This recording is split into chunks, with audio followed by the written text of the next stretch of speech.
सुरंगा में फिर एक घटना घटती है। इस बार महिलाओं को सड़क पे दौड़ा दौड़ा कर पीटा गया, उनकी साड़ियों को फाड़ा गया, उनके कान की बालियों को नोच कर छीन लिया गया, लेकिन न एफआईआर होता है न कार्रवाई होती है। महोदय, अगर सरकार संवेदनशील है, क्योंकि लॉ एंड ऑर्डर की बात करती है, ये सामाजिक न्याय की बात करती है, विधि कानून की बात करती है, तो भारतीय संविधान आर्टिकल 14 कानून के समझ सबको बराबरी की बात करता है। एक डीएसपी घायल हुए, आपने लॉ एंड ऑर्डर को हाथ में लिया, डीआईजी आईजी ने मार्च किया, डीएसपी ने संज्ञान में लिया, डीसी घटनास्थल पर गई, लेकिन जब ग्रामीणों को पीटा जाता है, जब ग्रामीणों की जमीनों को जबरन लिया जाता है, कानून अपनी प्रतिक्रिया क्यों नहीं देता? अध्यक्ष महोदय, इसलिए मैं गंभीर मामला आपके संज्ञान में देना चाहता हूँ।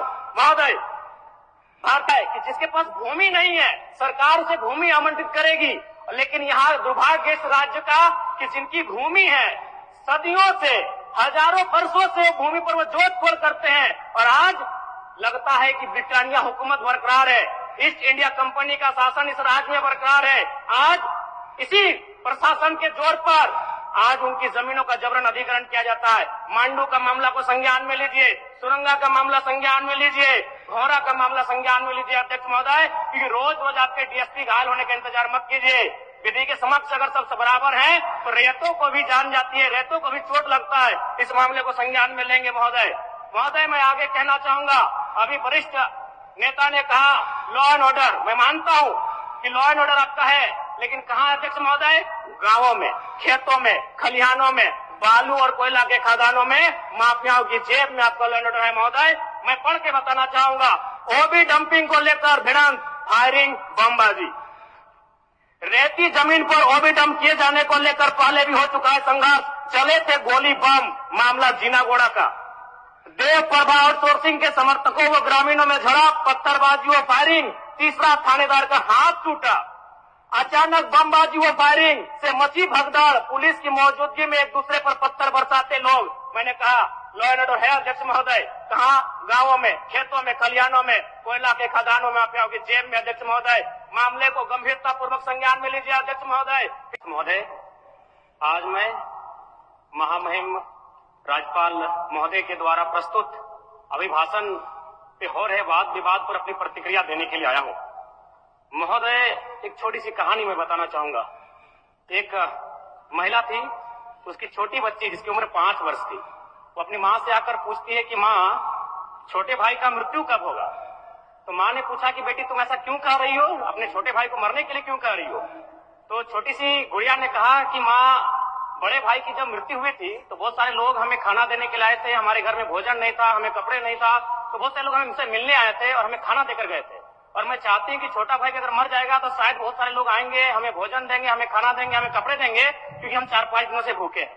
महोदय, आज यही भाव कोयलांचल के हर एक रैयतों के घर में है कि जब भी हमारी जमीनों का अधिग्रहण होगा, जब कोई कंपनी हमारी जमीन का अधिग्रहण माइंस के लिए करेगी, और जब माफियाओं के द्वारा उन पर लाठीचार्ज होगा, उनके लठेज के माध्यम से उन पर हमला होगा, तो कोयलांचल के रैयत चाहते हैं कि साथ साथ में 2-4 IAS IPS को भी चोट लगे। क्यों लगे?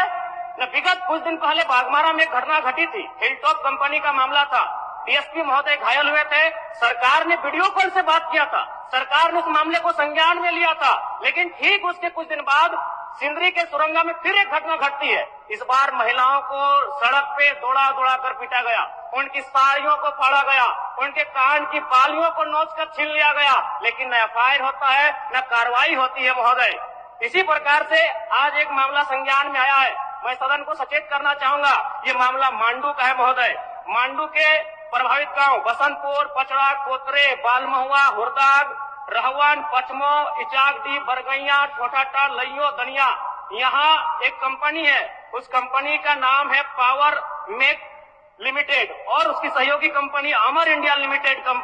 इनके माध्यम से खनन का कार्य होना है। अध्यक्ष महोदय, विगत 2-3 दिनों से लगभग 500 की संख्या में महिलाएं धरने पर बैठी हैं। ये मामला मैं सरकार को आपके माध्यम से संज्ञान में देना चाहता हूं। अगर सरकार संवेदनशील है, क्योंकि लॉ एंड ऑर्डर की बात करती है, ये सामाजिक न्याय की बात करती है, विधि कानून की बात करती है, तो भारतीय संविधान आर्टिकल 14 कानून के समझ सबको बराबरी की बात करता है।